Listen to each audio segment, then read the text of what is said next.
ವಿಶ್ವವಿಖ್ಯಾತ ಹಂಪಿಯಲ್ಲಿ ಇಂದಿನಿಂದ ಮಾರ್ಚ್ 2ರವರೆಗೆ ನಡೆಯಲಿರುವ ಹಂಪಿ ಉತ್ಸವಕ್ಕೆ ಇಂದು ಚಾಲನೆ ದೊರೆಯಲಿದೆ.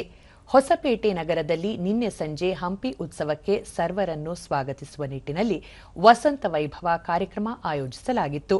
ವಸಂತ ವೈಭವ ಕಾರ್ಯಕ್ರಮಕ್ಕೆ ಸ್ಥಳೀಯ ಶಾಸಕ ಎಚ್ಆರ್ ಗವಿಯಪ್ಪ ಚಾಲನೆ ನೀಡಿದರು. ಜಿಲ್ಲಾಧಿಕಾರಿಗಳಾದ ಎಂಎಸ್ ದಿವಾಕರ್, ಕನ್ನಡ ಮತ್ತು ಸಂಸ್ಕೃತಿ ಇಲಾಖೆಯ ಸಿದ್ದಲಿಂಗೇಶ್ವರ ರಂಗಣ್ಣನವರ್, ತಹಶೀಲ್ದಾರರಾದ ಶ್ರುತಿ ಎಂ ಸೇರಿದಂತೆ ಮತ್ತಿತರರು ಉಪಸ್ಥಿತರಿದ್ದರು.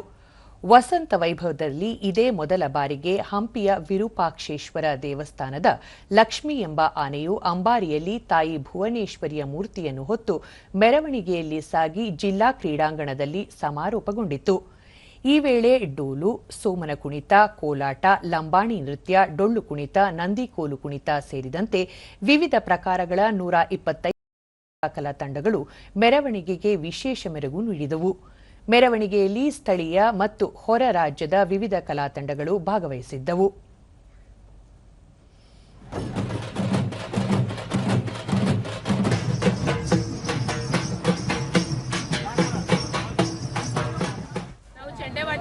ದೂರದರ್ಶನದೊಂದಿಗೆ ಇಂದಿರಾ ವಸಂತ ವೈಭವ ಕಾರ್ಯಕ್ರಮ ಆಯೋಜಿಸಿರುವ ಜಿಲ್ಲಾಡಳಿತಕ್ಕೆ ಧನ್ಯವಾದ ತಿಳಿಸಿದರು.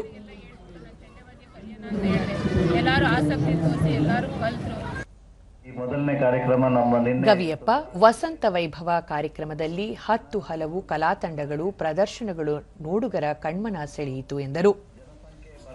ಇಲ್ಲ ಅನ್ನೋದು ಆ ತರ ಇತ್ತು ಹೋದ ವರ್ಷ, ಆದ್ರೆ ಈ ಸಾರಿ ಜನ ಅವ್ರ ಇಚ್ಛೆಯಿಂದ ಎಲ್ಲರೂ ಹೊರಗೆ ಬಂದು ಅಂಬಾರಿನ ಭುವನೇಶ್ವರಿ ತಾಯಿನ ಸ್ವಾಗತ ಮಾಡಿದ್ರು.